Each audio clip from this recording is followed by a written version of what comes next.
Bonsoir. I'm very pleased to be at the meeting again. I think that it's very important to have this kind of discussion with people from different parts of the world meeting and discussing, in fact, the problem that affect every one of us on a daily basis and will be for a long time, the relation between China and United States. And of course, there are problems, but I've been around for a few years. I was involved in public life 60 years ago. And I followed the debate and I read the newspaper and the magazine all my life. And I never seen headlines telling that the world was working well yesterday. It's always problems and problems and problems. But when you look back, you see the progress we have made. In 1945, what was the place of China in the world affairs? Not big. It was extremely difficult. I was part of the Canadian government when 51 years ago, we recognized China. It was a big political problem in North America when we did that. But Americans followed and others, and now China has become the big power in the world. So necessarily that create problems. But when you look around the world, you realize the progress we have made collectively. Today, for example, we're in 2 years in a pandemic that I was afraid was to cause fantastic economic problems around the world. And we have come out of it so far extremely well.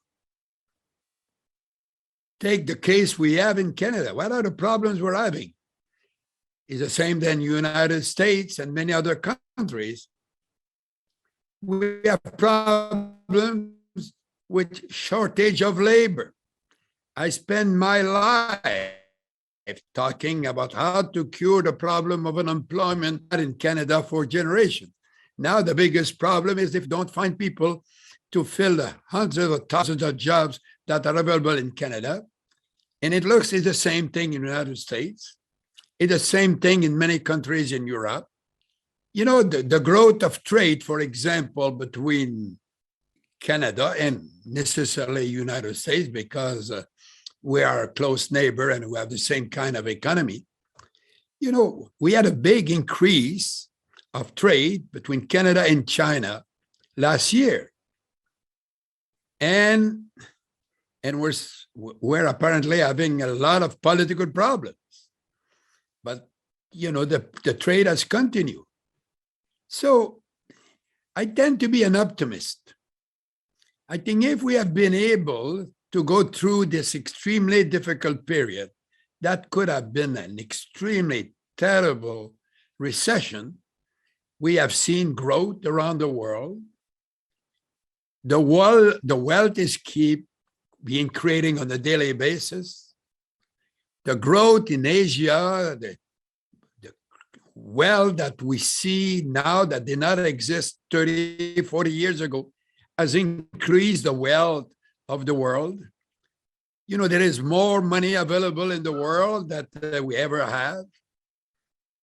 We still have major problems, but there is a reality that, for example, there is around the globe a lot less people who are starving to death like it was the case 30, 45, 50 years ago.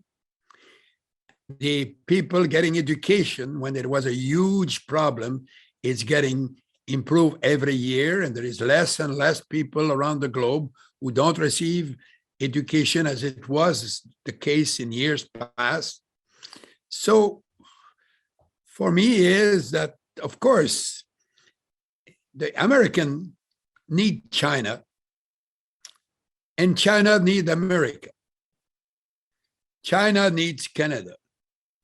China needs Europe. And vice versa too. So we need to work together And we always will find some solution. There is always a written. There will always be problems. There is not a day in public life that, I used to make the joke when I was going to my office, I would say, if you want to give me one if you cannot give me one good news, don't give me any bad news, because news are never good. But we have managed to resolve the problem of the world. So what is important is, as Madame Robertson was talking before, and Mr. Ghost said too, it's dialogue. It's what we're doing right now. 50 years ago, who would have thought that we would have a conference, across continent, talking and seeing each other. And there is dozens and dozens of these type of meetings that build the mentality in every country to say, let's find solution. Of course, the problem of nuclear disarmament exists since 1945. But the equilibrium of terror will probably make sure that nobody will ever use it, because it would be absolutely stupid to use it. Climate change is a new challenge. But I look at that and I see the commitment that everybody is making. It will never be perfect. We will have goals that probably we will not achieve neatly, but we're moving in that direction. And everybody wants to move in that direction. And the science, the new technology, and the opportunity change on a daily basis. So my